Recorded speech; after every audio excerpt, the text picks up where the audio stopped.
this is Matthew, Angel, and Poppy, and we had some technical difficulties when we did this last webinar, and the first part of it was lost. So we are going to record this differently and then splice it into the other presentation. So with that said, this is LeadGen, social media, and we'll get started with Poppy.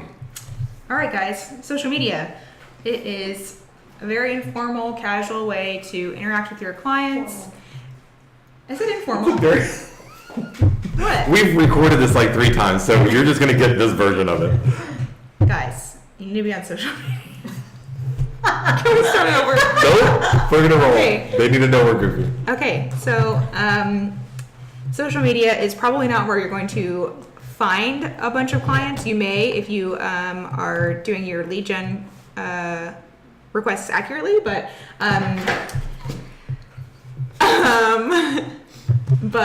it is a great way to retain your clients and to remind all of your current clients and leads that you're involved and you are available for questions and you're present in the community.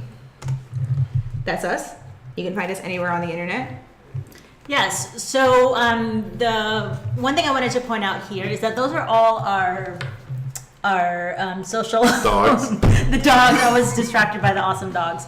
Those are our handles for social media, but if at all possible, make them all the same across all the platforms. So on Facebook, on Twitter and Instagram, really actually it's Twitter and Instagram that's probably most important when you're creating your handle, because what happens is when somebody's posting on Instagram and they want to just push it over to Facebook and they're tagging you, if you don't have the same username or handle for both, it's not going to tag the other person. It's just going to be a regular text. So if at all possible, make it the same for all of them. All right, so we're going to start with a very surface level, basic way to set up your social media accounts. And if you are more advanced, feel free to ask us more advanced questions. And we can get into that, but this is for your garden variety, somebody setting up their social media and trying to interact on a very normal level, not get too in the weeds. Best practices. So who's online and why does this work? So we know that the largest majority of our buyers, about 95% reportedly, use the internet to find a home. I don't know what the heck's wrong with the other 5%, but let's just say all of them are using the internet to find their home. 72% of home buyers are using mobile devices, which is why as we talk through this, you should keep in mind what your advertisement, your engagement, or your advertisement rather, your engagement, whatever you're doing, that it needs to look good on mobile and primarily mobile. 62% of consumers check their phones 30 times a day or more, and consumers are 16% more active on social media when they're moving, and for good reason. If you think about the moving experience, it's a major life experience. It's generally very happy and for good reasons.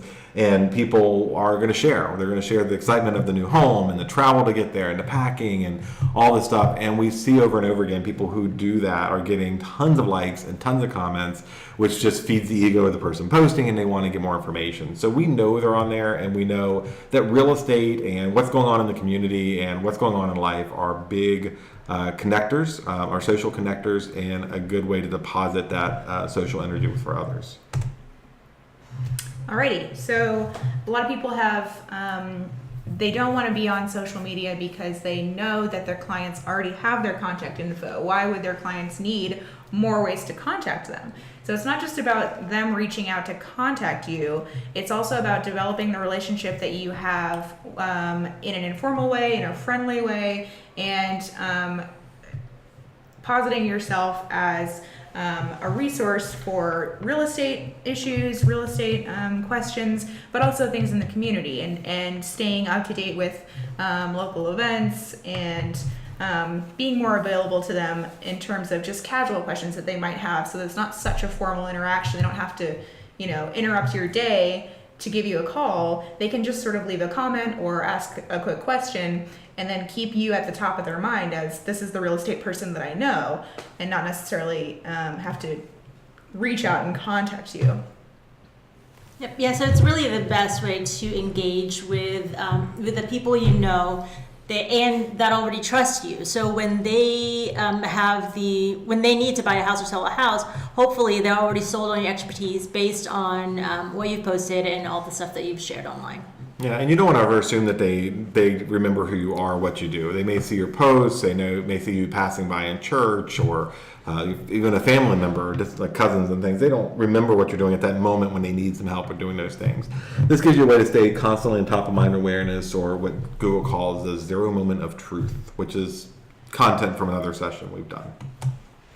All right, there are a million and one ways to interact with people online, but we're going to talk about the most effective ways, the most effective platforms that the majority amount of people are using in terms of informing their decision to become a client. All right, and with that, we're going to splice this section in with the continued webinar that we did in front of for our agents. So we'll go ahead and edit here. We're going to start with talking about the important ones, which is Facebook, Twitter, Instagram, and Pinterest. Number one being Facebook. Twitter is more for casual, one-off little pieces of information. It's not really how you're going to find any leads, but it does give you it just rounds out your portfolio.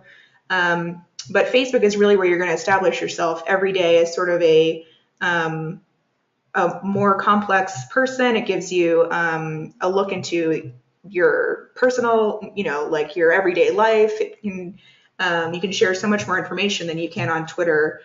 And Instagram is a little bit more for just sharing glimpses of your life and pictures, not necessarily like articles or information. So it's a little bit less helpful, but you can still interact with people on there and it's still helpful. And Pinterest, I really enjoy as a resource for clients, and it's super, super easy to use. So that's why I included it. Takes almost no time to set up. And then you have this evergreen resource that you can hand out to people, and maybe not necessarily find clients through there, but you can certainly retain your leads through your Pinterest, conscientious use of your Pinterest boards. But the most important thing, I think, is to focus on whichever platforms you're actually going to use, because if you set up all of these platforms right now, you go out and go, make your account on Twitter, Instagram, Pinterest, you set up everything, you make a Snapchat, and then you never log into those again, it's going to be pointless. So if you are already on your phone 100% of the day and you wouldn't mind scrolling through a timeline that's ever changing, sure, maybe you'd be good at Twitter. Go ahead and do that. But if you're not, don't worry about it. It's better to focus on ones that you think that you'll actually go back to and check on and interact with. Yeah, it's worse to have a Twitter account or a social media account that you're not using, that you're not updating, than to not have one at all. So if somebody researches you, if you have an appointment, and everybody Googles everyone, and especially if they're going to hire them, they want to know how they engage. And really, it's all about your services. So if they research you and they go on Twitter and the last time you posted something was 2012, yeah, that's really not going to look great for your services and honestly, your whole online persona, I guess. The sales journey has really changed in that people are doing so much research before they even talk to you, that they're going to have figured out pretty much everything they need to know about you before they even make contact. So if you are, in the same way that, like, I'm sure everyone here has, before they go out to eat, you Google the restaurant. And if there's a website set up, but there's nothing on it, or if there's like, one Yelp review, I don't know, it's from 2 years ago. Maybe all the staff's changed. I'm not sure. It's their mom. It's the owner's mom who gave it the review. Right, exactly. And you can tell it's just sort of like, incomplete. They kind of set it up and then forgot about it. I'm not going to go there if I see a restaurant right next to, right across the street that has done tons of 5-star reviews. They're updating every day. They have delicious pictures. You know what I mean? It's the same type of relationship that you want to have. You want to be a presence. You don't want to, you can set up all these platforms all you like, but if you're not on them, nothing's going to come of it. So you said delicious pictures. Are they like scratch and sniff? You look the picture online and you taste the Some of these Instagram pictures, man, I have been spurred to go get some donuts based on these. Donuts and hot dogs. I mean, yeah. One thing that I do want to throw out there is we talk about the buyer journey. We talk about the statistics. We talk about the average age now of a home buyer in our region being 37 years old. And I'm looking through the list of attendees, and I know some of you. And I know that you're going in your mind going, I don't do that. I don't look at Yelp. I don't do that big deep Google search on people. It doesn't matter what you do. It matters what the consumer does. And I say this every time I feel like we talk about this topic. You got to get out of the market of me and understand who that consumer is. That's who you're directing your marketing and traffic to. And yes, some of this may be very generational, but I'm finding more and more that it's crossing over those lines. And as my people my parents' age are watching me open up my phone and look at Yelp to go somewhere, or looking at Facebook reviews and engaging there, they're more likely to start doing it themselves because they see the value in it. But also just the differences between these platforms. YouTube, which we're going to do another session on later on in our series, but YouTube and Instagram, people are more likely, because of the busyness of life now, to scan through and watch as opposed to read. And if you've noticed, the demographic on Facebook has significantly shifted in the past 4 or 5 years.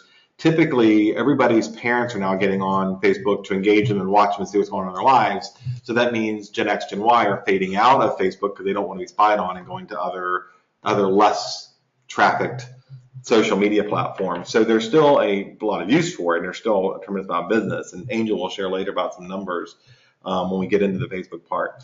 Poppy did put on the slide, don't worry about these LinkedIn and Google. Certainly Google Plus, don't bother with it all, but did you want to talk more about LinkedIn? So LinkedIn, I mean, if you are consistently blogging, absolutely post those blogs on LinkedIn. LinkedIn's publishing platform has proven to be really powerful, and if you are creating your own content, that would be a great place to put stuff out. I know not a lot of people are doing that.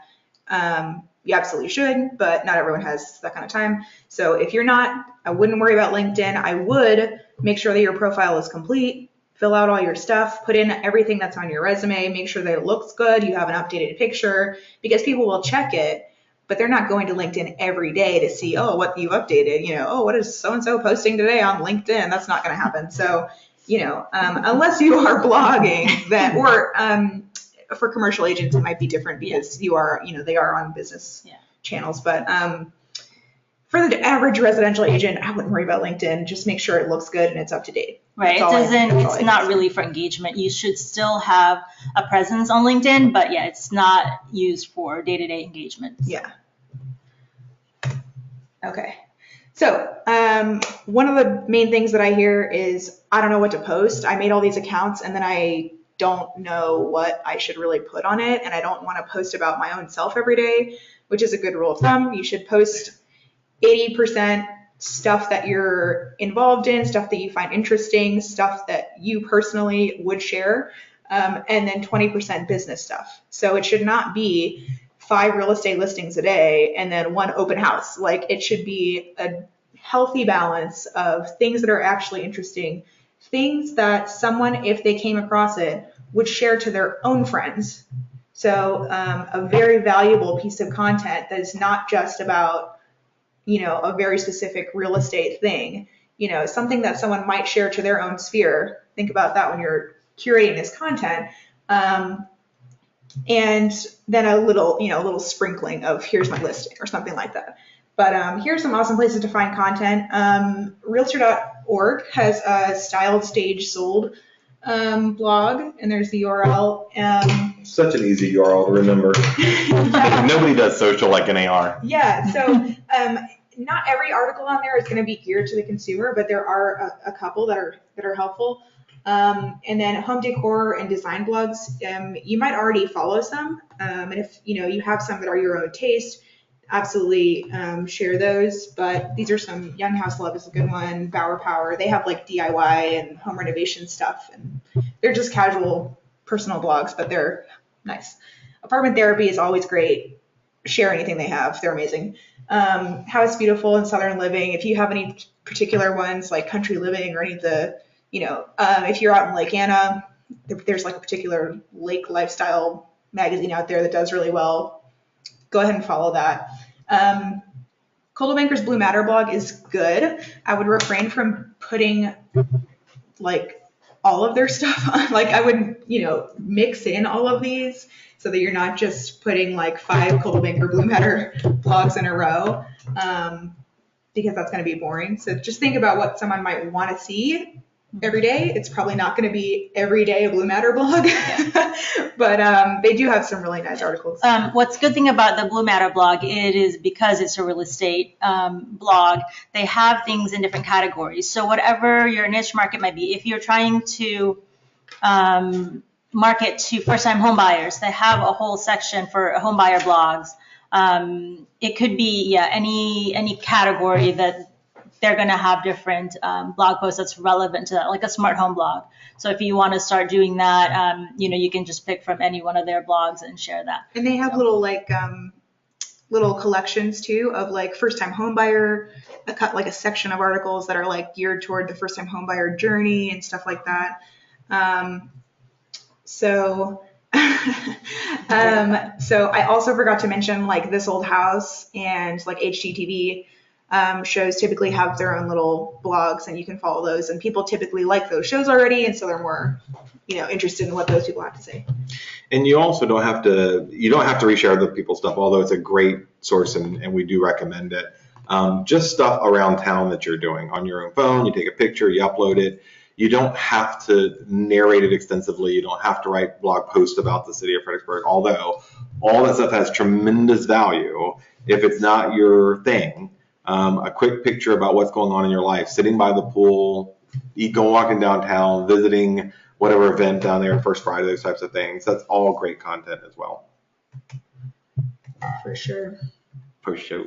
Oh my gosh. I clicked the link. Well, that's Downstage Sold. If you're curious, that's what it looks like. It does hyperlink in our presentation. Yeah. So what I recommend is if you're just starting out, I would go ahead and follow on Facebook or like all of those things that I just mentioned, all those sources, and then you'll see in your timeline, like, House Beautiful will post an article and that'll come up in your timeline, and then you can just go ahead and share straight from there to your business page, and you don't really have to think about like, I got to go to House Beautiful and see what kind of articles they wrote today. Oh, I got to go to all these real estate websites and find content. They'll just show up because these places, these content sources post, often enough that they'll show up in your timeline, and that way you can kind of automate your process without having to like search out content. That's if you're just starting out. If you're a little more advanced, and you're okay with curating content on your own, I would try Feedly, and you can put all of your sources into that website and then see them all on one page. And that's what I do, and it is super awesome because I don't have to go to 15 billion websites and try and find them all. So, and it updates every day, so you can see what's the newest stuff. And I don't pay for it. They have a paid option that shows you like how different articles are performing and all that stuff. You can do that if you want. I mean, there's lots of ways to waste your money, but I don't pay. I have a paid fee. I'm sure you do. I'm sure you do. I don't pay for anything, guys. What size do you not pay for? I'm officially a cheapskate. The Google? So if I could pay for Google, I would. That's Matthew. Yeah. Well, Google, if they had a premium, it'd be awesome. I am putting down in the chat section the URL for some of the sites that we're calling out as we call them out, because there'll be more before we get done. And I forgot to mention Howls is a good one too. Mm-hmm. Nope, that's not how you spell that. Just the two Z's. Yeah. Yep, that's a good one. And the other thing we're going to talk about, you talk about Feedly, I'm going to put Pocket, it's actually Pocket App. And I'll tell you why. I am both on Feedly or in Pocket App. Pocket App lets you quickly click on a button on your browser and save it to a web page called Pocket that you can go to later and find stuff. So if you're scanning through, you read the first paragraph, you like the article and go, hey, I want to share that. That'll be good content. You can save it then, so when you get back in front of the computer or time to sit down and do your marketing, you can share it. And in my case, I actually sit down we'll talk about Hootsuite in a bit, sit down on a Sunday afternoon, and 5 or 6 posts throughout the week will be pre-planned instead of spur of the moment. Alrighty, so this is a Facebook page. Professional. I emphasize page because it is not a profile. So this is just like a fan page, basically, for lack of a better word. And people can just go ahead and like it. They don't need to personally friend me. You're seeing nowadays kind of a more conservative, private trend on social media where millennials are kind of locking down their personal profiles, and they're much more hesitant to go ahead and friend someone. That's a little bit like crossing a line. But a professional fan page, that's for fair game. Anyone can like those, and it's very low barrier to entry. Any random person can come across it. Facebook has really, really great analytics built in. So you can see exactly how your page is performing. You can see how many people clicked on certain things and what posts did better than others. And they just have a lot of great stuff built in that a profile would not have. And the most useful part is that you can boost posts or create ads, which is going to be really very helpful.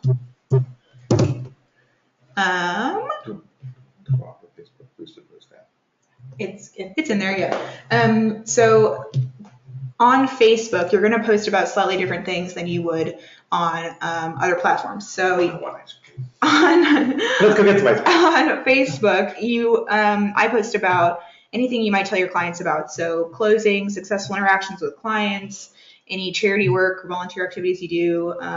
Feel free to post a holiday greeting. Especially important are going to be pictures of you, or not even just, it could just be a picture of the Fredericksburg landmark or a local event that you're at, or doing something around town.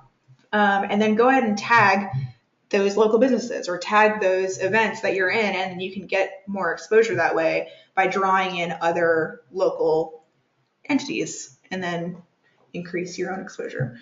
And then of course, you're going to want to post articles that you think are going to be helpful, home decor inspiration. I've seen a lot of people are very good at that already. What I would ask is to keep in mind that, so you're posting to entertain the people that you currently have as followers, but you want to also keep in the back of your mind that the content should be good enough that they would want to share it to their own sphere. So if that's a nice home decor inspiration picture, sure, go ahead and throw that a like, but that's going to stop there. If they find that article so helpful that they would share it to their own personal Facebook, that's going to increase that reach by all of their friends too. So think about those types of things. Free advertising. Yeah. Yeah, and just to kind of expand a little bit on what she was talking about with this, remember Carl's Ice Cream, for example, a very popular place. They have a lot of followers on their pages and their sites. So when they respond to your positive message or retweet or Facebook post or whatever, their audience is also getting a little bit more exposure to you, which just builds on itself. But as important as it is, and as Poppy was explaining, to post things about successful relationships with your clients or positive things, you get only once in a while you're allowed to say something negative before people just see that as the constant stream. And someone who has a fairly snarky and cynical sense of humor, I've learned from past experiences that can't be the steady stream of stuff you think is funny and pointing out stupidity. It's got to be a good cut because it's a message. And if you're doing passive aggressive stuff, or you're blasting other agents or companies because they suck and you're awesome, people are going to be shutting down that as well. There's got to be some cordial, civil tone and some positive thing to engage the right kind of people. If you are constantly on there complaining, griping, and bitching about other agents and other companies, then the people who are drawn to that are negative people, which means you're going to have negative clients to work with, and all of us have enough of those already. Yeah, as much as it is your personal brand, try and step back and think about it more analytically in terms of, if I was the PR rep for my own company, for this company that I represent, which is my personal brand, would I approve this post? If the answer is maybe not, definitely do not post that. Because if you think it might be stepping the line, there's someone out there that is going to find it, not real appealing. I always post, I don't think I've ever actually posted like a purely negative post. I always post positive things. And I always try and show other businesses and other, interact with other people in a purely positive way. So there's nothing to like bring me down if someone has to like go through my stuff. Alrighty. Our keyboard person here is not on the job. All right. So sorry, I was reading. Some other good things to share on Facebook. Helpful infographics. These are everywhere on Pinterest. So if you go on Pinterest and search for first-time home buyer or mortgage or interest rates or any part of the home buying process, someone has made an infographic about it. Check them out first. And some of them are accurate. Yeah, check them out first and make sure they make sense. Make sure it's not like first time homebuyer rules for buying in Colorado or whatever. Like, obviously don't share that. Make sure it makes sense. Check it out. Keeping Current Matters, you can see it kind of at the bottom, it's really small, but Keeping Current Matters is a good source of these little graphics. They make them all the time and they're free. You can pay for that, but I don't. And Poppy does the monthly market updates for all our service areas. So those are great to engage your local sphere. Those are dropping on July 12th. If you want to get this fresh this month. I do pay for Keeping Current Matters. I stopped it. I just stopped the subscription. I just recently, but I've been paid for years. And Canva actually turned me on to it rather. There are some free things, which I was going to allude to that, but there are also some really amazing stuff, presentation and resources and things that are all designed to share in the background. It's $25 a month. So if you are looking for some content that you bring, too rich for my blood. It is something to consider if you are doing this full time, looking for good content that's already created. But I do agree, Poppy, that the free stuff works great. You just have to add your own content, maybe a little lead-in paragraph or something to it. If you're really dedicated to that cheap life like me, you can make your own with Canva. You can look up how many homes sold in your area and make your own little infographics. But that's true dedication. Some of you are not about that cheapskate life. Canva also has a premium service, which I pay for. I will never pay for anything in my entire life. I've never paid for Wi-Fi, and I will not. The other thing that I was going to add. Wait a minute, are you stealing it from your neighbor? Don't worry about it. The other thing I was going to add is that you should add some insight to it. Don't just, if you find my market updates, don't just share all of my market updates with nothing to add to it. Try and put your own little spin on it. Like, looks like homes are up 6.7%. Home sale prices are up 6.7% in King George.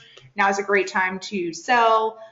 Give me a call, or, look at the data and make sense of it so that people don't have to do that themselves, and then go ahead and share that with, add a little value. Yeah, as with any post that you make, you really should have add your own flavor to it. Even if you're just sharing an article, put your thoughts into it and actually kind of invite your audience to connect with you and to engage with you. So, you can post, you can just reshare something automatically, but if you actually put a comment about it and maybe ask a question, then that's going to get people to communicate with you online. Yeah, it'll invite them to interact with you more. Good reviews, we have Real Satisfied, which makes this nice little graphic for you, but you can also just post the review text if you don't have it in Real Satisfied. And then if you get a good review, go ahead and tag your clients if you can on Facebook, because then that'll show up to all of their friends, and all of their friends will see that they had a positive interaction with you. Oh, that might be a good person to use. And then you get more, that's going to be a much better testimonial for you than someone reading that, it's a good review, but that's also just a stranger's opinion. But if it's their friend that said that, that's a much stronger review. And really, there is no better validation for somebody than somebody else telling you what an awesome job you did. Yeah. I mean, that's going to be the best way to. And make it about them when you tag them. Make it, you guys are going to have such an amazing time in your new home. You were awesome clients. No one's been ever easier to work with. Doesn't have to be true, guys. It does have to be. Just kidding. Say obviously true stuff, but yes. I don't know that that's not obvious. The one thing I will piggyback on what you were saying about if they see it's a friend of theirs or somebody they saw as a testimonial or a name they recognize, most people will read that as coming from a consumer like them, right? Mm-hmm. They think everybody's like them. Everybody does, or the majority of people think like they do, even if people really don't. So when they're reading that review, they're thinking it came from somebody who shops and does business the way they do. So whether it be directly related to a friend, don't dismiss it because it's not one of their friends. But we've given you this tool, especially Real Satisfied, for you to be prolific with it and pass it on to in your newsletters, on your web pages, everywhere. So it's one more really good thing. and I keep saying this, you should not be the one promoting yourself. You should let other people do that for you. Alrighty. Local events and community organizations, anything that happens in the Fredericksburg area that is positive. I would just always share. There's not anything really that I wouldn't promote unless it's like something that you're not personally interested in, because people will pick up on that it's not a genuine, you don't really care about the, whatever thing that's happening.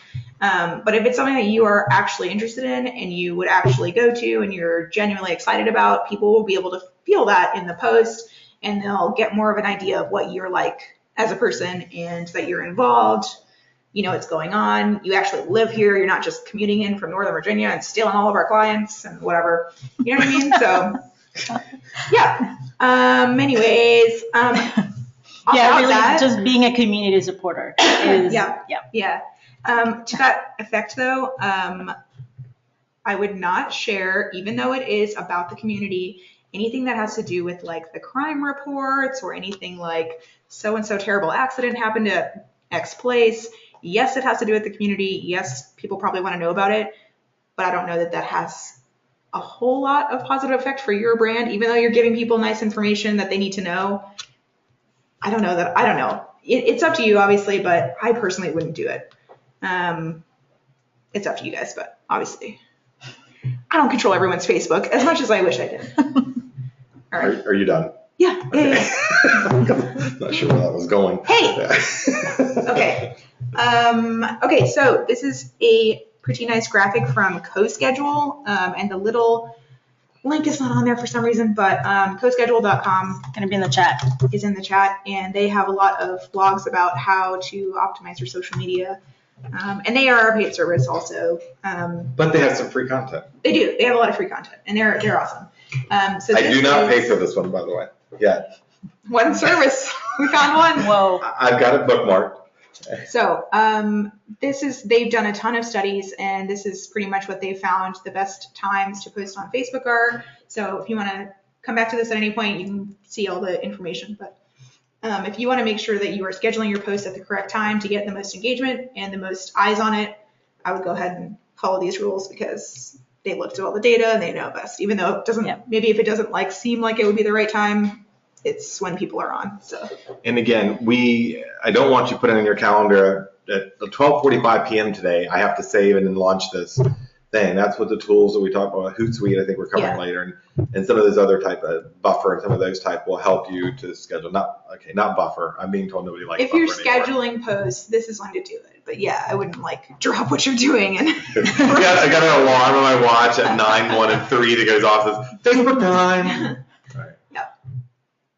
Yeah, unfortunately, I have found that posting at 2 in the morning doesn't give me the results I'm looking for. All right, guys. So here is where we get a little bit in the weeds, but hang with us. This is going to be a step-by-step of how to make an ad, very simplified. Ads are going to be very, very effective for you in getting your message out to people that you don't already know.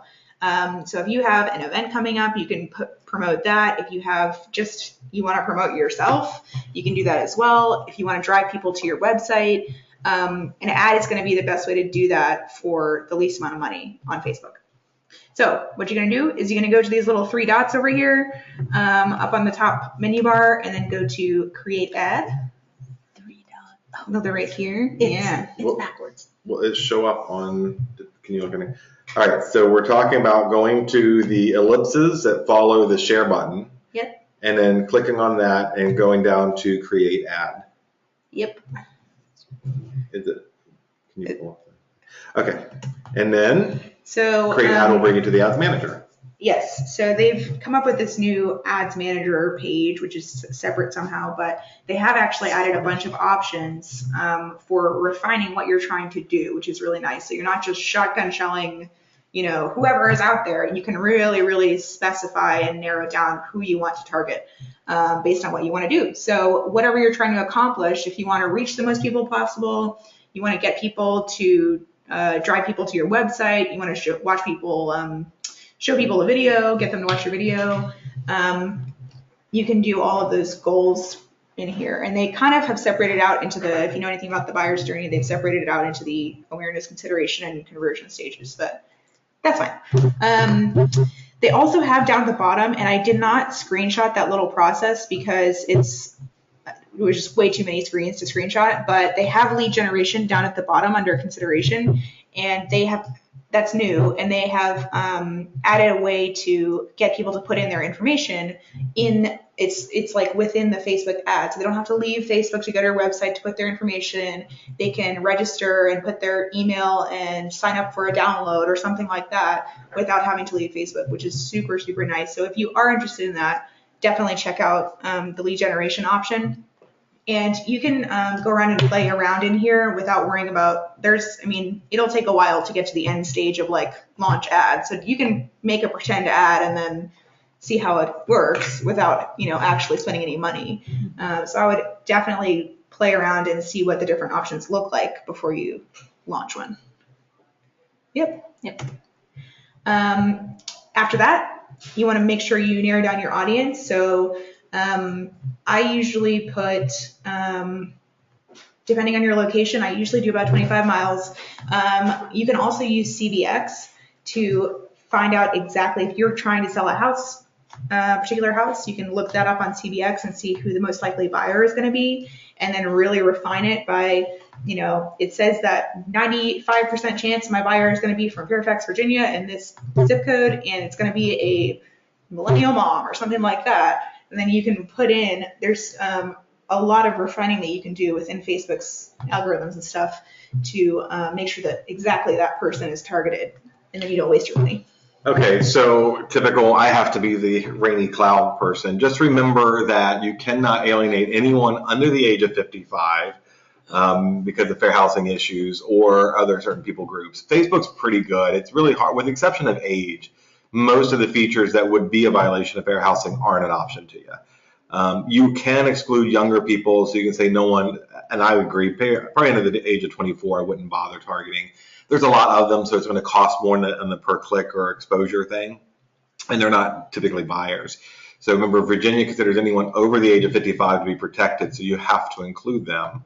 And I don't know why you wouldn't anyways, because even if they're in their forever home, in this day and age, they're buying their kids' home for them, or certainly helping them get out of the house and process it. So I'd keep them in there, but just be careful about how far down you're drilling.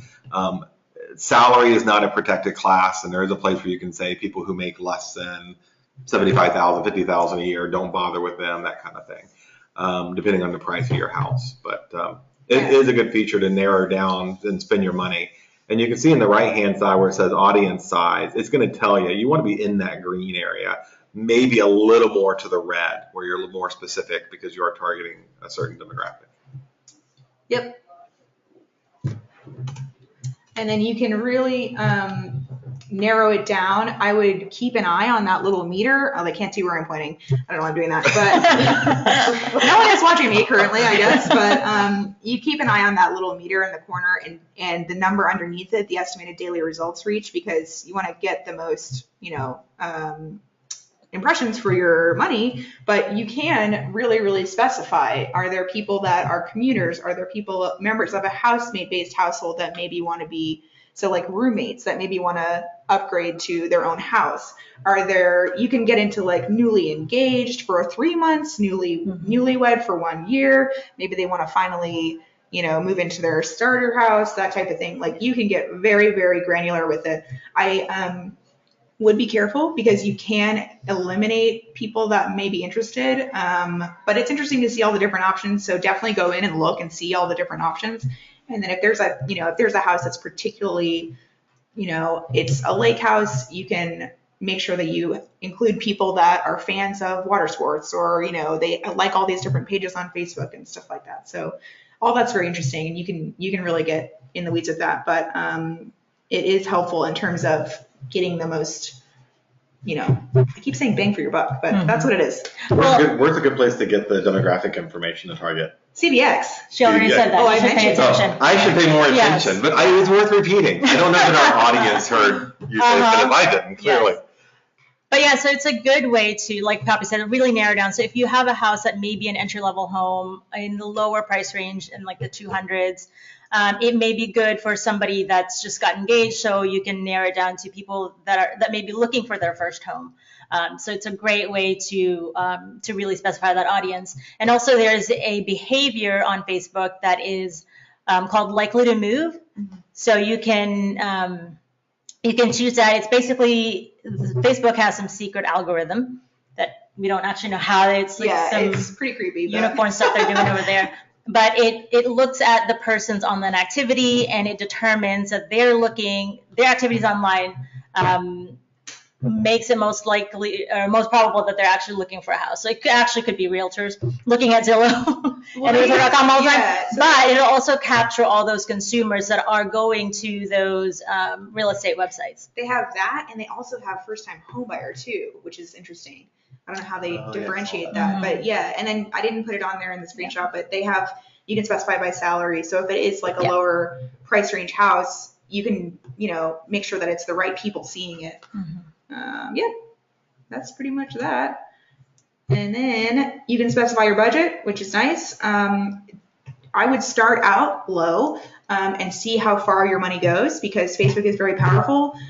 You'll be able to see that you get a lot more impressions than you think for a certain amount of money. I ran an ad for like 2 days for $20. So a total of $20. I didn't spend $40. I think it was like 18 actually, and I got like 7,900 impressions, which is crazy. So see what you want to start out with, and then see how it does, and maybe run a few test ads before you really like launch your big open house one or something, and just see how it goes. So and you can set it so that it doesn't go over a certain amount. You don't have to worry about that. Nice. Yep. Did you want to? It's coming. Okay. Yeah. So if you don't want to do the lead generation option where they can put in their information, you can use Cloud CMA's landing page right here to collect lead information. So you can make this the call to action basically, where you can say like, learn more about this house or find out what your home's worth, and then you can collect their info through Cloud CMAs. And that's it. It's a really slick platform, and they send them a nice little report. So if you don't have a system set up, that'd be worth looking into. And if you go to Elite Scoop resources and Cloud CMA, there is a video tutorial we did on how to use a lead generation tool in Cloud CMA, including how to create the link or embed code or whatever you need for your sites. I am going to be updating that. So many of you are now using Playster. I'm going to be doing a tutorial pretty soon, not a webinar, but a tutorial on how to get the lead gen stuff, put it on your Playster site, but at a minimum, how to add the link. And maybe we'll add how to add the link to your Facebook fan page too, or business page rather, as well. Yep. And then you can preview your new ad. So once you've added in your website, your CTA, whatever you're going to collect your info on, and you can look and see how it looks on, if you like go over to this little Okay, you're pointing here. to the big monitor, and I'm pointing to my laptop. To you for our first. audience at home. I pointed to you first, and then I said, oh my gosh, you're like the worst. Okay. So, okay. Anyways, if you're still here and you're not currently seizing, you can look over here where it says mobile newsfeed. There are a couple different options there where you can check how it looks on desktop sites and mobile sites, and you can see, is a certain sentence getting cut off? Does my picture look normal? And check it out before you actually run it, which is nice. So make sure it looks good on mobile, because that's where most people are going to see it. And it's also going to be on Instagram unless you tell it not to. So it'll show you what it looks like on Instagram as well. Just loving that Instagram. What would be a reason why we would not want it on Instagram? I guess it depends on what you're doing. If it is, because Instagram, you can't have links on the description. You can have the URL on there, but it's not clickable. Yeah. So it's just a thing that Instagram does. Someone would have to copy and paste that link. So if it's an article and it's a super long link, I would not put it on Instagram, because your engagement is not going to be there. They're just going to see a picture of a room. So if it's an open house and you have the address, that would be worth putting it on Instagram. Yeah. But it depends on what you're doing. Yeah. Let me just share here too. I'm assuming this is correct. You just put multiple graphics there, and if I'm not mistaken, Facebook still says, okay, this is one that performed the best, and that's the one they put. We'll show you guys that in a minute. I'm sorry. I would just say here, while I'm sure I'm jumping ahead for them, don't always use the outside photo for all of your listing. You don't have to do it MLS. You don't have to do it anywhere. And people are more inclined to find that special feature there. We used a pool, I think, in one of the last ones we did. Yeah. Okay, sorry. Alrighty. So if you are familiar with these, forgive us, but cost per click is basically what you pay per click. And so that's how you can gauge kind of how much you're spending per person that's actually interested. Yep. So the more engaging your post is or your ad, the less cost per click it's going to be for you. So you're going to want, if the house does have a pool, and that's the best feature, I would put that in there because that's what's going to get people's attention. Your click-through rate, all these terms are going to make sense when you go to the analysis page, so that if you know all these, you'll know how your ad is performing. So click-through rate is the number of people who clicked through. It kind of makes sense, but it's just, if you haven't seen it before, it doesn't make any sense. An impression is just someone who viewed your ad. Not necessarily that they clicked on it, not necessarily that they actually read it and looked at it. It's just that they were exposed to it in their Facebook timeline. Yeah, that's just the number of times they saw it. Could be. It could be that they just scrolled past it and didn't even see it, but they were exposed to it. So it's, that can be more or less valuable to you depending on what your goals are, but it's interesting to know. And reach is how many people saw it. So how many people saw it at least one time? So reach is going to be a lower number than your impressions because that person may have seen your ad twice. They're counting that as an impression, the 2 times they saw it, but reach is how many people actually saw it. Yep. All right, so this is an ad I recently did. It was actually last weekend. We had an open house for one of our listings. So I went on CBX and looked at the buyer profile. So for this particular one, the price point is at $390. So I alienated anybody that made less than, actually it's on CBX, it said my buyer profile would be making about $90,000 or something like that. But on Facebook, they have different categories. So it was 75 if they make over 75,000, 75 to 100, and then from there on. So I chose people that made 75,000 and over. I didn't have a cap. I mean, if somebody that makes 500,000 wants to buy this house, that's perfectly fine with me. In cash. Yeah, in cash and close in 1 week. Anyway, so I went to CBX and then I used the information from the buyer profile on CBX to create my ad. Of course, I targeted our service areas, staff response. This house is in Spotsylvania. When I created the ad, I put in 2 photos. You can see that there's 2 different ads. It's actually the same verbiage, but what Facebook does, like Matthew was saying earlier, Facebook will test both photos, the same words, but different photos for each ad, and whatever performs better, Facebook is going to show that more. So if you can see, the first one is the house with a pool, and we received, let's see, almost 10,000 reach in that one. I'm sorry for the whole thing, but 8,900 reach on the one with the pool and 471 for the one with the just the front of the house. So after maybe a few hours, and Facebook showed the one with the pool more and probably alienated the other one. There is if you can look almost to the end, the relevance. It's where it says 10 right there. The relevance score is a rating that Facebook does. It estimates how well your target audience is responding to your ad. So if you're getting a lot of clicks, then that score is going to be a lot higher. So we actually got a ton of engagement in this ad. I ran it from Thursday afternoon to Saturday morning because the open house was Saturday afternoon. So less than 48 hours, we got almost 10,000 impressions and 2,500 clicks, whether they're clicking on the photo to look at it closer or clicking on a link that I added. I actually also put in a shortened link. So I had a link on the bottom of the page to learn more about the property, but also on the description itself, I did a bit.ly link. So it's a link shortener, but what it does is, can you put a thing for bit.ly on there? What it does, it actually analyzes how many clicks came through bit.ly to that listing page that I had. So it's just another way for me to track how many actual links or clicks on the link. So with that, I had about 900 clicks on that one link alone to the listing site for that property. So it's really not just exposing the open house, getting exposure for the open house, but it's also exposure for the actual listing. Well, what's cool about this is we kind of almost created a buyer for this house when we did this ad, because one of the people that showed up at the open house, they weren't actively looking.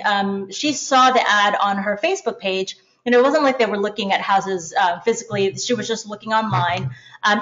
It actually happened to be a perfect fit for their family, and so she got pre-qualified. And the problem is they have a home to sell. So not sure if that's going to work out, but it's just one of those things where, it does work. It gets people in. The most engagement you're going to get is through these ads. And I spent $75 actually on this. I don't know if it shows it on there, but $75 for 48 hours. It's, you're not going to get this kind of engagement or these many eyes if you do a newspaper ad, for example. That's going to cost you 4 times as much. And so it's just a great way to get your listing, your services, your name, your Facebook business page out there. And I got, likes on my business page from people I didn't really know because of that. Okay, so I have a question here. And again, when you guys send questions, I don't read your name. I don't think this was done to the group, so you can ask whatever you like. Well, to some extent. The question is, do you have any tips in converting those impressions to likes than to contacts? I always struggle with that. Lots and lots of hits, but no calls or messages or showings. Okay, so I would try a different, back when we were looking at the different campaign objectives, I would try a different strategy. So you were probably doing like an awareness campaign or a reach campaign, which you were succeeding at because you're getting tons and tons of views. But what you would want to do is add a CTA onto that where they, click to learn more. And then to learn more, they need to register on the website or they need to put in their email or, something like that. Or you can do the lead generation objective that is very, very easy to put their information in. So they're more likely to, okay, sure. Yeah. Send me the full PDF report of all the information on this house. I'll give you my email for that. And then you can turn those views into actionable leads because awareness, you're going to spread your message out, but there's not really a way for them to interact with your post aside from just liking it. So I would try the lead generation objective. I think they have another one that's, I think it's literally just called conversion. Haven't tried that one yet, but that one would probably be an applicable one. And yeah. I would just try a different strategy. You can also still use your same one if you're only comfortable with using the awareness one. I would use the same one, but then maybe just add your link for the Cloud CMA landing page on there, and then have it gathering people's information as they go to it, and just add a CTA like click here to go to my website and or register to sign up for my open house this weekend and get a free ebook or something like that, so that they can actually put their information in and not just like and move on. So good. So the second question we have is, why in our ad campaign did we send them to the Banker website instead of our personal website? And so in this case, this is a listing that Angel and I have, and we, first of all, we're here to serve the seller. So we were trying to get exposure for the open house for the buyer agent who was sitting in the open house. On our website, we primarily created that website as an example for you guys, for training example, and then polished it up a little bit so it does face the consumer, but it is strictly for sellers. There's no buyer information on there. Everything we do is for sellers. If we're going to do any business at all, that'll be the target. So we don't have IDX on our webpage. If we had more time or we were, it was a bigger project, we could create a page on our site specific for this house with open house information laid out the way we want, and that would have been the landing page. In our case, because we're staff, we push the leads back to, if a lead comes in through the Banker webpage, it goes back to Lead Router, so we were okay with that. Yeah, but that is a good question though. As an agent, you should always be pushing back to your website when you're sharing articles. This is why it's good to create your own blog post, because that's what you want to do, is push that consumer back to your website and make yourself a resource. So if you have a Placer site, the basic Placer site, you have IDX. So when I posted my listings open house, I put my featured listing link that went to the IDX thing on my Play Store site. So, and the Play Store, I think it's like $60 a year. It's just like insanely cheap. Yeah. So, and you can post your blogs there. You can post all your stuff there. So there's no reason to not drive people to that website. I also have a premium Play Store site that I pay for. I'm just kidding. Just rolling in the money over here. No, I'm kidding. But we mentioned Play Store a lot. If you are going to get a Play Store site or you need a website, it is only, that's not like a commercial, it is only $60 a year. No, go to the leadscoop.com and resources, go through the company portal. It still is only $60 a year, but there's a bunch of features and benefits that we can give you that you can't get if you go direct to Play Store. Some broker level services and things and support. All right. I think we've spent enough time here. Yes. Exhausted. Okay, so we're gonna run through Twitter Real quick because it is. Can you do it in 140 characters? I can. I can't do it in my head, but okay, go to the next slide. All right. So what's the bottom line for Twitter? Twitter is, this is kind of your sound bites. You're thinking of it as just sort of like your one-off, just short bursts of information. You're not necessarily trying to educate anyone in particular. This is going to be like your comments on particular events or things that are happening in the community, or if you're interacting with an article or something like that. I don't know that you're really going to find any leads from Twitter, but it would be an interesting thing for someone researching you before they contact you to kind of flesh out who they think you are and see like how you are in a casual setting, how you interact with different news articles and things like that. It's really a good way to build your brand. Like Poppy said, I don't know that you're necessarily going to get actual leads from it, but it is it's a good way to interact with local people, local businesses that you don't know. So, or that don't know you. So, retweeting an event that somebody's having, I mean, that's a great way to share all that information. And then you look like a community supporter. Yep. You're sharing things that are happening in the community. It's nice. And some other value for it is that Google puts a high value on links that are shared and reshared through Twitter. So if you are doing blogging, or if you do have some type of community event or something you're posting, it's fine to share it on there. Just remember that the culture of Twitter is different from Facebook. It's not quite as community driven. It's more technically driven. Yes. So if they click on the link, they are not going to call you and go, hey, I saw you on Twitter, therefore let's go do business. It's going to be more way to get your message out and share, and it could be open house and other things. Yep. Oh, there we go. Yep, pretty much what we just said. I would be very careful in who you retweet.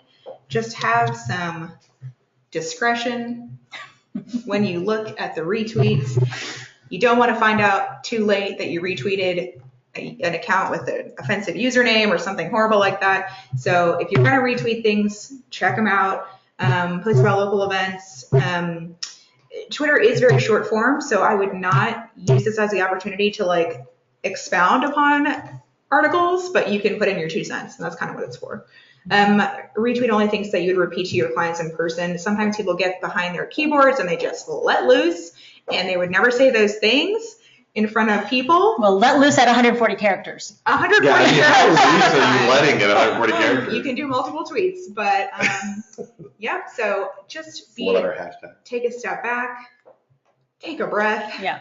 And then go back to your real estate persona. And do not respond. If you see somebody else who's being a knucklehead on Twitter, just ignore it. Because if you respond, you're going to get eaten up into it. This is just an example of how a way to interact with other companies. It's not just retweeting them. They're going to appreciate that. But if you actually interact with them, it's a better way to engage them. So, if someone needs a recommendation, you can tag a company. You can post an article and have your own little blurb about it, and then tag like a relevant business in the area, and that gets them involved. It gets you more exposure. Just nice all around.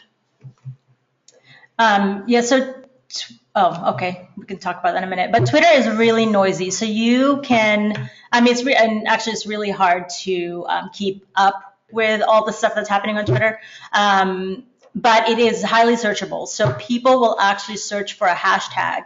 And even if you tweeted something 2 months ago, there's a good likelihood that somebody else is going to find it if they're looking for information about that specific topic. So you can actually, I mean, it's almost like spam, really. Yeah. You can tweet as much as you want, and so can everyone else. So can everyone else, which is a problem. But this is why you need to share good educational information, because it doesn't matter when you tweeted it, somebody will actually probably find it eventually. What's also nice about Twitter is that you don't have to have a business Twitter account like Facebook to be able to analyze your engagement. So on the right-hand side there, you can see the tweet activity, and you can see how many impressions your tweets are getting and what your top tweets are. So you can do more of the stuff that actually engage with people. Oh, and also, if you see that very first post is a pinned tweet, any tweet that you send out, you can click on this little, oh my gosh, I don't know how to do this. Click on this little arrow, and you can pin a tweet, which means that's going to be permanent on your page. That's going to be permanent on your profile page. That's going to be the first tweet that anybody sees when they go over to your page.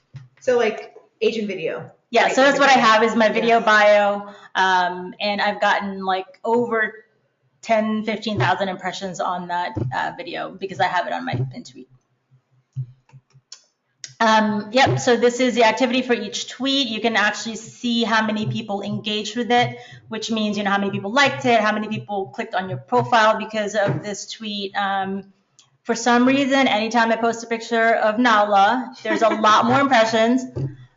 So I do that more often. So it's a way to determine what people like to see on your page and what they engage with. So, yeah. And Nyla, for those who don't know, is her dog. If you look at this picture, you just see a window, you think it's her imaginary friend. There is a dog in there. She is my child. Yeah. Thank you very much. All right. And here's the best times to post on Twitter. Feel free to go back and reference that anytime you want. Which I do find it's different than Facebook. It is. Much different. Lunchtime is when everybody's checking out their Twitter, and then an hour before the end of the day and right after work. So. Yeah, and it's definitely more of a weekday audience. And people actually follow hashtags on Twitter. Like we all follow the hashtag FXBG. So a lot of your people locally will actually be following us. So if you're using a hashtag, people are going to see it. Yeah. Hashtag. Hey, there it is. What's the hashtag? What the heck is a hashtag? So it's kind of a way to search popular terms on Twitter. So people looking for that particular term can just type that in, and then they can see every tweet that's tagged that in it. So if you want people looking for that particular topic to find your stuff, hashtag it, and they'll be able to search for it. Yeah, it makes that term a clickable link. So if they click on that, then it'll show all the tweets with that hashtag. If somebody's searching for a term and there's no hashtag in front of it, they might still see it, but it's just not going to be, it's not clickable if you don't push the hashtag in front of it. Love FXBG is very popular around here. So if you're going to do anything local, Fredericksburg, put FXBG, Fredericksburg, any of those, and you'll get some likes. Instagram. What a nice graphic of 2020.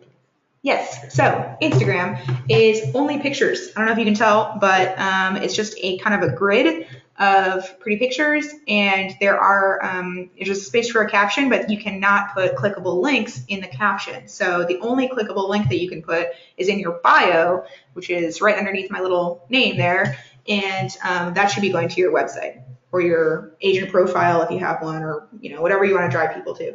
But that's the only thing that people can click on to go to something to put their information in to capture their leads. And this would be this is a little bit more personal. Some people don't like it that much because it's a little bit more of like an informal. There's not as much like conversation that you can have with the picture, but you can do daily activities, volunteer stuff that you do, sports teams, your pets, whatever you want. Yep. And donuts, lots of donuts. If you're me, it's mostly food.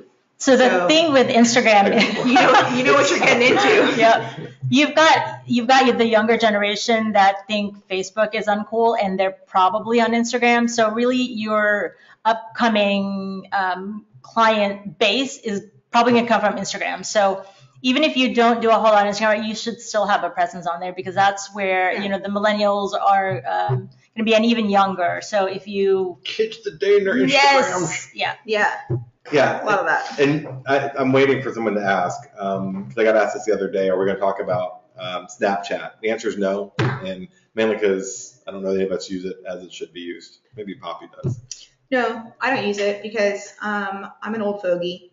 And At 24. yeah, I don't care to I don't care to learn about the rules of it, and I like it. It's interesting, but I don't know how I would get leads from it, and I don't care to collect those leads that are on Snapchat. So if you are up to it, more power to you. Good job. All right, pictures. This is pretty much everything I just said, but basically you're going to want to post stuff that catches people's eye. If they're grainy, dull, boring pictures, that's not good. Don't do that. You can put a filter on it, but there's only so much you can do with bad quality pictures.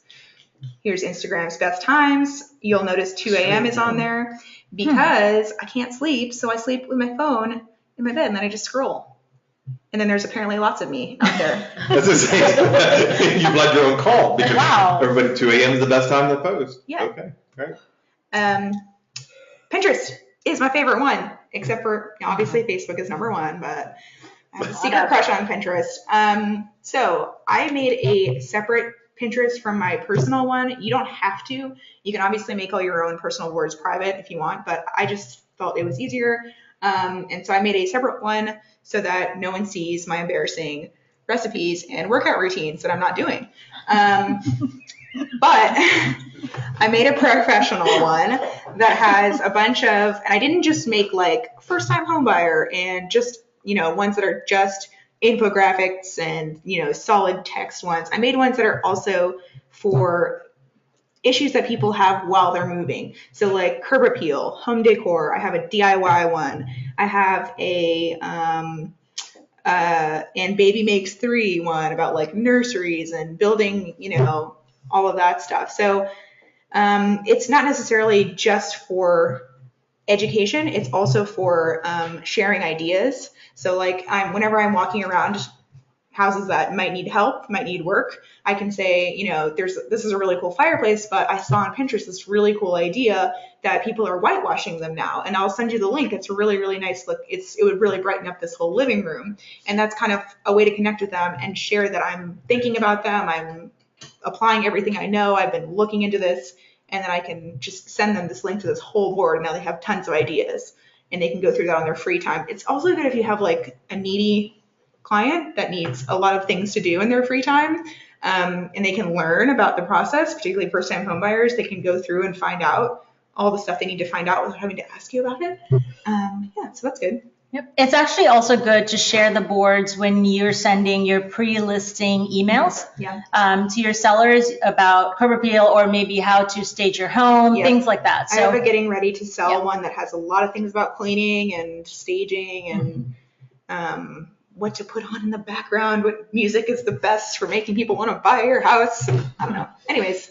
Well, the funny thing about Pinterest too is we joke about what you should not send for mail campaigns, postcards and things, and you don't send out recipe cards. Why? Because people go to Pinterest or other apps for that. But I did inadvertently find out that my Pinterest board, where I was putting all the crap that I wanted to cook and all the new recipes I was finding, because, you know, I have moments where if I'm not eating food, I want to think about food. Yeah. I didn't make it private, and my biggest following is from this mashup of food and recipes and things that I put on there, and I just let it go. But I have taken off stuff that was like, from now on, I only post stuff that I have cooked and found to be good, because I didn't want people going to that board and making something terrible, making something horrible, thinking that you love that. Yeah. And that one, then also, I have one for friends, but I have one for local stuff. The second most followed outside of the food is my Batman and comic book Pinterest. Wow, cool. Which I've now made private because I don't want everybody to know I'm a geek. Not that there's any guesses. I know it's too late. Yeah, they'll find out. But. So anyways. I had a Star Wars one. Yes, actually, mentioning Fredericksburg is good. I had I'm starting one that's like 100 summer activities, and I'm going to do one for every season, so that like if someone relocating to the area has kids or they just want to find out stuff to do, they need to get involved really quickly in the community, like military or something, I can just send them this awesome, huge, giant resource of stuff that I've already put together. You need something to do this weekend? Got you. Here's everything that's cool in Fredericksburg. And then I don't have to like tell them personally. They can go through and see what actually interests them. Yeah. What not to post? My favorite slide.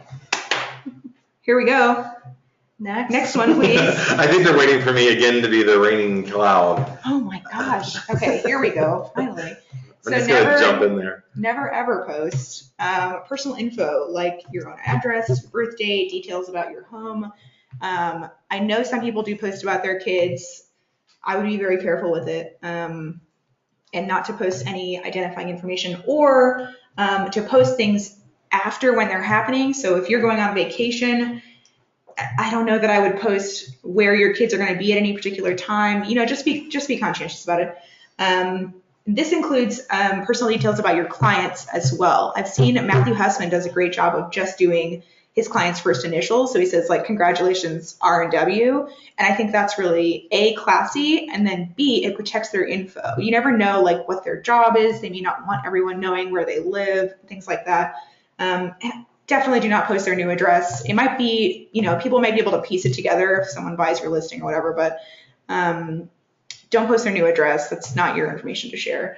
And obviously don't post anything potentially embarrassing for anyone, incriminating, profane. I don't know that I need to say that, but you never know. Oh, you do. Always. Yeah. So that is that for never evers. And then we got probably stay away from. This is things that I definitely stay away from. Matthew. Some people, but still enjoy. Religion, politics, that's up to you. In the same way that I don't care to get into those conversations in public, I also don't care to get into them online. So don't post about them. Unflattering pictures of other people's or your own listings. Look at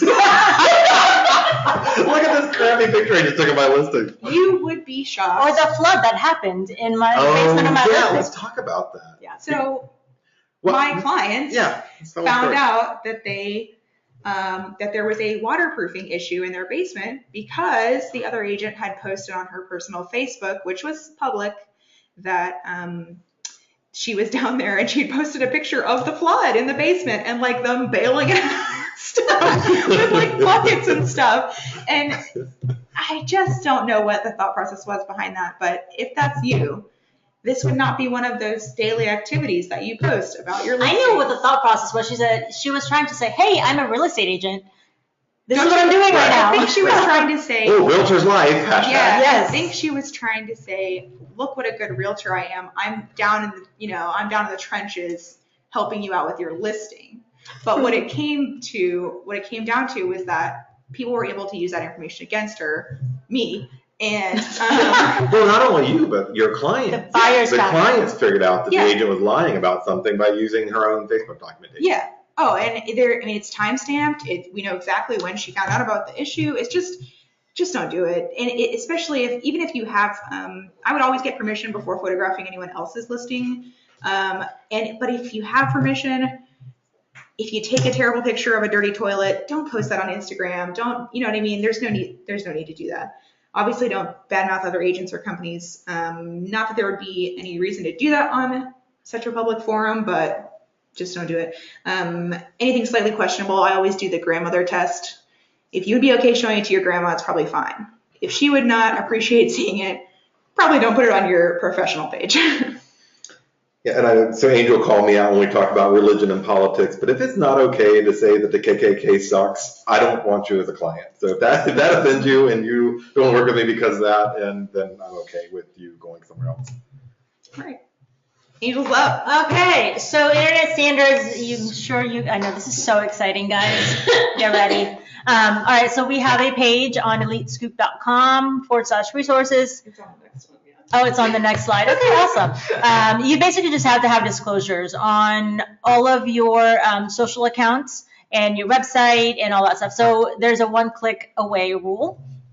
You just have to have a link from whatever profile you have or your website to a page with all the disclosures. So Does it show it on there? So you need to have, Next one. okay. Yeah. Go ahead. Yeah, so you can't use, Cold Banker as your profile, name, you can't alter the logo. So we have all that stuff in the resource page. You should only also use licensed for commercial use photos. And there's some examples of where you can get the photos. We have a SmugMug page, it's cbelite.smugmug.com for some local photos and some other stuff that we've done. But there's a password. If you've never logged into it, it's CB Elite. If it's the first time you're going on our SmugMug page. So if you do have, if you have some local photos that you want to share with everyone, we would be happy to put that on the SmugMug page. So just email one of us and we'll get that on there. So as long as you're with CBE, you're free and welcome to use all these graphics. Yay. Yay. All right, so there's a page. The link to the SmugMug page is there with a logo and there's a password. So is there another? Yeah, there's another one. Yeah. So this is basically what you have to have on your website. So with my website, I have this on the footer of every page because you don't know where the consumer is going to land on when they go to your website. So every footer should have your name, should have your firm name, your city and state, and that you're licensed. So as long as you have those, you'll be fine. And again, on your Facebook account, on your Twitter account, just have a link to your personal website with all these disclosures and you're good to go. And honestly, it's not an issue until somebody makes it an issue. So why not just have it all You ready only have there to for do you. it once and then you're covered. It's just easier to get it out of the way. Yep. That's that. All right. That's it. So to see all the other episodes that we've done on LeadGen, go to elitescoop.com/LeadGen. We have a few more sessions through the end of the year, so you'll find all that information there. So let us know if you have any questions, and hopefully this was helpful. Yeah, so we got about 4 minutes for questions. So if you have any questions, please go ahead and type them into the chat box or the question box, and we'll do our best to answer them or make up answers for them. You can comment whether or not I should get that color on my nails. Yes or no? Put your hand up. You should. Put your hand up in the comments. And match your hair color with that. If Yes. We got a couple yeses. Okay, sweet. If LeadGen is into it, then I'm gonna definitely do it. Can your hair do the same thing? That's what I just. I was reading, I can't read in here. Okay. So Yes. would people be against if I dyed my hair like pastel pink? I would love that. I think it would be nice. All right, no question. Not the hair. Oh, Latana. She's gonna stop at the fingernails. All right, that's it Thank for our you, show. Thank you guys. guys so much. Bye.